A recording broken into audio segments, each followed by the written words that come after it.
पहले एपिसोड में हमने देखा कि पेनीवाइज का जन्म हो चुका है और उसने अपना पहला शिकार बनाया मैटी को। उसके बाद पेनीवाइज ने थिएटर में फिल, टेडी और फिल की छोटी बहन सूजी को मार डाला था, लेकिन लिली किसी तरह से पेनीवाइज से बच जाती है, जहाँ रोमी उसे थिएटर से बाहर निकाल लेती है। लेकिन जब पुलिस लिली से इस सब के बारे में पूछती है तो लिली किसी को भी पेनीवाइज के बारे में नहीं बताती है। अब जिस वजह से पुलिस और वहाँ के लोगों का शक रोनी के पिता पर चला जाता है, क्योंकि रोनी अपने पिता के साथ उस थिएटर में काम करती थी और इसीलिए थिएटर की चाबी उसके पिता के पास ही होती थी। अब क्योंकि रोनी और लिली दोनों ही बच्चे थे, इसीलिए पुलिस उन्हें पूछताछ के बाद छोड़ देती है और रोनी के पिता उस दिन थिएटर में थे ही नहीं, इसीलिए पुलिस कोई भी सबूत ना होने पर उन्हें भी नहीं पकड़ पाई, जिस वजह से शहर के लोगों का गुस्सा पुलिस पर ही था, क्योंकि शहर के लोगों के हिसाब से रोनी के पिता हैंक ने ही उन बच्चों को मार डाला है। लेकिन इस सब में सबसे ज्यादा हैरानी की बात तो ये थी कि पुलिस को उन बच्चों की डेड बॉडी तक नहीं मिली थी, क्योंकि पेनीवाइज उन तीनों बच्चों को अपने साथ ले गया था। लेकिन कहाँ, इसके बारे में शायद हमें आने वाले एपिसोड में देखने को मिलेगा। इस मूवी में यूएस आर्मी की भी एक साइड स्टोरी चल रही है, जहाँ पिछले 4 महीने से डेरी शहर में अमेरिकन सरकार के काफी सारे अफसर किसी सीक्रेट मिशन के लिए आए हुए हैं, जहाँ पर एक जनरल जिसका नाम हेनलिन था, जब वो आर्मी बेस में आता है तो एक सोल्जर उसे सैल्यूट करने से मना कर देता है और उसे ब्लैक कहकर गाली देता है, जिसके बाद उस सोल्जर को पनिशमेंट मिलती है और उसे वहाँ से निकाल दिया जाता है। दरअसल इस शहर के लोग ब्लैक लोगों के साथ बहुत भेदभाव करते थे। अब रात में हेनलिन पर सोते हुए हमला होता है और वे लोग हेनलिन से उसके मिशन के बारे में जानकारी मांग रहे थे, जिस पर हेनलिन कहता है कि मैं तुम्हें कुछ नहीं बता सकता, चाहे तो तुम मुझे गोली मार दो। लेकिन तभी हेनलिन का साथी वहाँ जाता है, जिस वजह से वे हमलावर वहाँ से भाग जाते हैं। लेकिन ये लोग कौन थे, इसके बारे में हमें एपिसोड के लास्ट में पता चलेगा। और अगले दिन हेनलिन की फैमिली भी वहाँ पर आ जाती है, जिसमें उसकी वाइफ शार्लेट और उसका बेटा विल होता है, और जिसका एडमिशन लिली के स्कूल में ही हुआ था। तो अब मेन स्टोरी पर आते हैं। फिल, सूजी और टेडी की मौत के बाद अब लिली को बुरे सपने आने लगे थे, जिससे वो पूरा दिन डरी हुई रहती थी। अगले दिन लिली की फ्रेंड रोज स्कूल जाती है, जहाँ वह स्कूल की सबसे अमीर और फेमस लड़कियों के ग्रुप में शामिल होना चाहती थी, जिसका नाम पैटी ग्रुप था। इसीलिए रोज हमेशा पैटी ग्रुप की लड़कियों की ही चापलूसी करती रहती थी और वो लिली से भी कहती है कि जैसा मैं कहूँ तुम वैसा ही करो, जिससे मैं तुम्हारी भी एंट्री पैटी ग्रुप में करवा दूंगी। लेकिन इस पर लिली कहती है कि मेरे दोस्त मारे गए और तुम्हें उस बकवास पैटी ग्रुप की पड़ी है। और कुछ समय बाद बिल भी लिली की क्लास में पढ़ने आता है, जिसे क्लास के कुछ शैतान बच्चे कुर्सी से गिरा देते हैं। अब रात में रोनी के पिता और उसकी दादी में झगड़ा हो रहा था, क्योंकि शहर के सभी लोग रोनी के पिता को ही कातिल समझ रहे थे। तब हैंक यानी रोनी के पिता अपनी माँ से कहते हैं आप परेशान मत हो, क्योंकि उस दिन मैं थिएटर में था ही नहीं, इसीलिए मुझे कुछ नहीं होगा। जिस पर रोनी की दादी कहती है कि ये सब रोनी की वजह से हुआ है, वो ही बच्चों को थिएटर में ले गई थी। जिसे सुनकर रोनी को बहुत बुरा लगता है और वह अपनी माँ की फोटो को देखकर उन्हें याद करने लगती है और बाहर अपने पिता और दादी की आवाजों से परेशान होकर ब्लैंकेट से खुद को कवर कर लेती है। लेकिन कुछ समय बाद ही रोनी देखती है कि उसके बेड के अंदर कुछ हिल रहा है, जिसे देखने के लिए वह जैसे ही ब्लैंकेट को हटाती है तो वो ब्लैंकेट अचानक बड़ी हो जाती है और देखने में ऐसा लग रहा था जैसे रोनी किसी चीज के पेट में है। और धीरे धीरे रोनी की सांसें घुटने लगती हैं और वह चाहकर भी उससे बाहर नहीं आ पा रही थी। तभी वह अपने शरीर की पूरी ताकत लगाकर उस ब्लैंकेट को फाड़ देती है और वहाँ से बाहर आ जाती है, जहाँ उसका पूरा शरीर खून से सना हुआ होता है। तब रोनी देखती है कि उसके बेड पर उसकी माँ लेटी हुई है और वह अपनी माँ के पेट को फाड़ कर बाहर आई थी। तब उसकी माँ रोनी से कहती है कि तुमने मुझे मार डाला। दरअसल रोनी के पैदा होने पर ही उसकी माँ की डेथ हो गई थी, इसीलिए उसकी माँ रोनी को ही इस सब का जिम्मेदार ठहरा रही थी। रोनी की माँ कहती है कि तुमने मुझे मार डाला जैसे तुमने उन बच्चों को मार डाला था, और अब तुम्हारी वजह से ही तुम्हारे पिता भी मारे जाएंगे। और ये कहकर रोनी की माँ एक डीमन के जैसे हंसने लगती है और रोनी को अपने पास बुलाती है, जहाँ उसकी माँ के पेट से एक नली बाहर आ रही थी और जो रोनी के पेट से उसी तरह जुड़ी हुई थी जैसे एक बच्चा अपनी माँ के पेट पेट के अंदर होता है। तभी रोनी देखती है कि उसकी मोम का पेट अचानक एक डीमन में बदल गया है, जो रोनी को उस नाल के सहारे अपनी तरफ खींच रहा था। अब रोनी अपने दांतों से उस नाल को काट देती है, जिसके बाद उसकी माँ उसके पास आती है और उससे कहती है कि तुम्हारे पिता तुम्हारी वजह से मरने वाले हैं। जिसे सुनकर रोनी चीखने लगती है और उसकी चीखें सुनकर उसके पिता उसके कमरे में आते हैं और उसे शांत करते हैं। लेकिन तब तक वो डीमन उस रूम से जा चुका था और सब कुछ पहले की तरह सामान्य हो चुका था। रोनी के पिता रोनी को गले से लगाकर कहते हैं कि हमने कुछ भी गलत नहीं किया है, इसीलिए मेरे साथ कुछ भी गलत नहीं होगा और मैं हमेशा तुम्हारे साथ रहूंगा।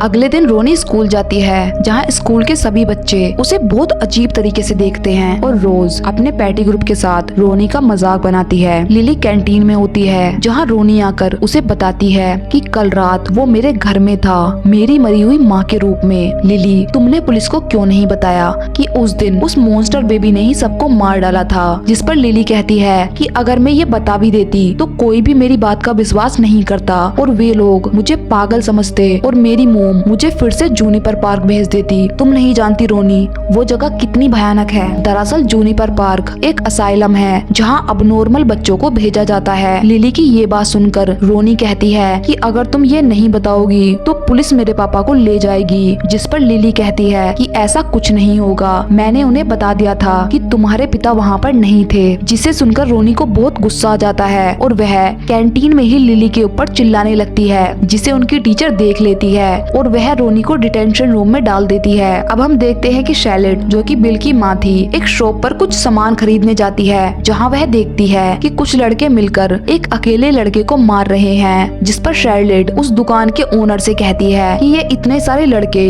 एक अकेले बच्चे को मार रहे हैं और कोई भी उन्हें रोक क्यों नहीं रहा है। जिस पर दुकान का ओनर कहता है कि यहाँ ऐसा ही होता है और लड़के तो ऐसा ही करते हैं। जिसके बाद शैलेट खुद जाकर उस लड़के को बचाती है और वे सभी लड़के वहाँ से भाग जाते हैं। लेकिन अब आसपास के सभी लोग शैलेट को बहुत अजीब निगाहों से देख रहे थे, जैसे शैलेट ने कुछ गलत कर दिया हो। अगले सीन में हमें आर्मी कैंप दिखाया जाता है, जहाँ पर मिलिट्री के लोग कुछ ढूंढ रहे हैं, जिन्हें दूर खड़े कुछ नेटिव अमेरिकन लड़के भी देख रहे थे। तभी वहाँ पर एक ऑफिसर आता है, जो एक सोल्जर जिसका नाम डिक हैलोरिन था, उससे कहता है कि हमें खुदाई करते हुए 4 महीने हो चुके हैं और अभी तक हमें उस चीज का कोई क्लू तक नहीं मिला। कहीं ऐसा तो नहीं कि तुम बस अपनी पावर का गलत फायदा उठाने के लिए सरकार को बेवकूफ बना रहे हो। जिस पर हैलोरिन कहता है कि हम उसके बहुत करीब हैं और जल्द ही हमें वो मिलने वाला है। शायद उस सोल्जर हैलोरिन के पास कोई पावर थी जिससे वो उस चीज को महसूस कर सकता था, लेकिन कौन सी पावर?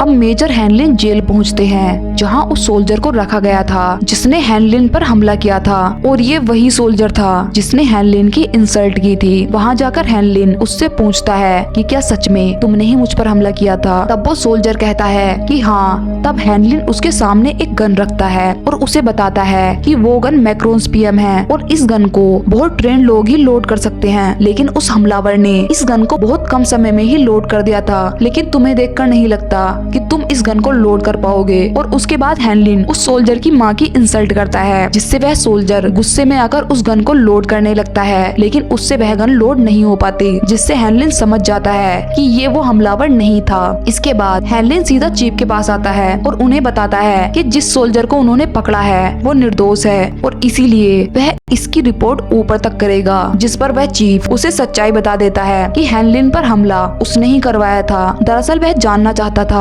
कि हैनलिन इस मिशन के काबिल है या नहीं, क्योंकि उन लोगों को इस मिशन के लिए एक बहादुर ऑफिसर की जरूरत थी। लेकिन हैनलिन पूछता है कि आप लोगों ने ऐसा क्यों किया। जिसके बाद चीफ उसे एक सीक्रेट जगह पर ले जाता है और जहाँ इस राज का खुलासा होता है कि यूएस आर्मी एक ऐसा वेपन ढूंढ रही है जो किसी भी आर्मी को सेकंडों में खत्म कर सकता है। और उन्हें पता चला है कि वो वेपन इस शहर में ही किसी जगह पर दबा हुआ है और उस वेपन के मिलने पर उसे कंट्रोल करने के लिए किसी बहादुर इंसान की जरूरत होगी। इसीलिए उस साइलेंट वेपन को कंट्रोल करने के लिए ही हैनलिन को इस मिशन में शामिल किया गया है। तभी डेक हैलोरिन एक सोल्जर के साथ आकर उन्हें बताता है कि उन्हें कुछ मिला है, जिसे देखने के लिए वे लोग उस जगह के लिए निकल जाते हैं। अब कहानी स्कूल पर शिफ्ट होती है, जहाँ रोनी को डिटेंशन रूम में बंद कर दिया गया था, लेकिन विल डिटेंशन रूम में पहले से ही मौजूद था। अब विल रोनी से बात करता है और उससे पूछता है कि वो यहाँ पर क्यों है। तब रोनी कहती है कि मैंने कैंटीन में अपनी फ्रेंड पर चिल्लाया।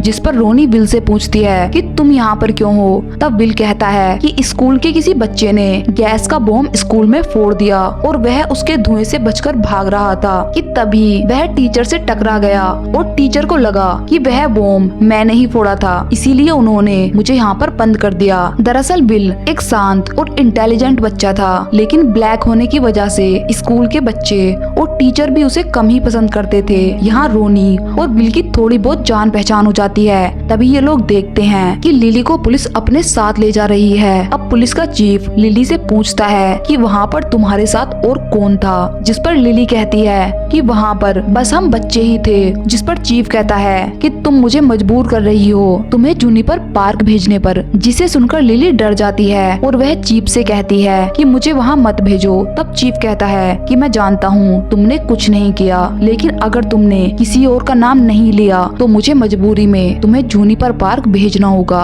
तब लिली घबरा जाती है और रोनी के पिता हैंक का नाम लेने के लिए मजबूर हो जाती है, जिसके बाद पुलिस हैंक को अरेस्ट कर लेती है, जिससे रोनी गुस्से में लिली के घर जाती है, जहाँ वो लिली से पूछती है कि उसने झूठ क्यों बोला। वो जानती है कि उस दिन उसके पिता वहाँ पर नहीं थे, जिस पर लिली कहती है कि पुलिस ने मुझे फंसा दिया था, इसीलिए खुद को बचाने के लिए मुझे उनका नाम लेना पड़ा और इसके लिए मुझे माफ करना।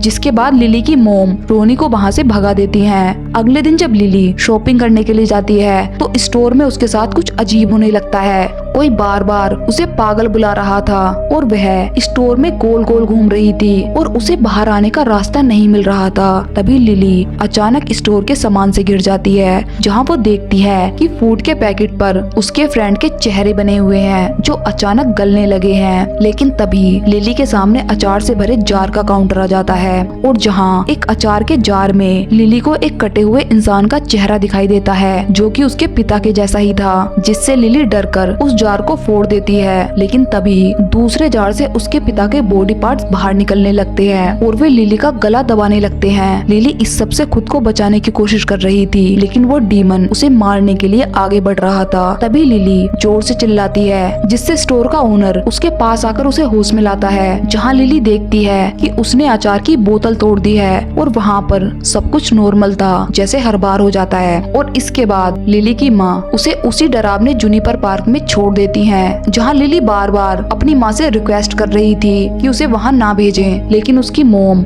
उसकी एक नहीं सुनती। वहीं दूसरी तरफ आर्मी जीप हेनेलिन और डैक हेरोलिन उस जगह पर पहुँचते हैं जहाँ खुदाई का काम चल रहा था और वे लोग देखते हैं कि आर्मी वालों को खुदाई करते समय एक गाड़ी मिली है, जिसमें बहुत सारे लोगों की काफी पुरानी डेड बॉडी थी और शायद अब इन्हें वो जगह मिल गई है जहाँ वह साइलेंट वेपन दबा हुआ है। और यहीं पर ये एपिसोड खत्म होता है। अब यहाँ पर जो पेनीवाइज है वो दरअसल बच्चों के डर के साथ खेलता है और उसी डर का फायदा उठाकर उन्हें मार डालता है, जैसे उसने रोनी को उसकी माँ के रूप में आकर मारने की कोशिश की और लिली को उसके पिता के रूप में। आगे लिली के साथ जूनिपर पार्क में क्या होने वाला है और वह साइलेंट वेपन क्या है और हेनेलिन उस साइलेंट वेपन को कैसे कंट्रोल करेगा, ये हमें आने वाले एपिसोड में देखने को मिलेगा।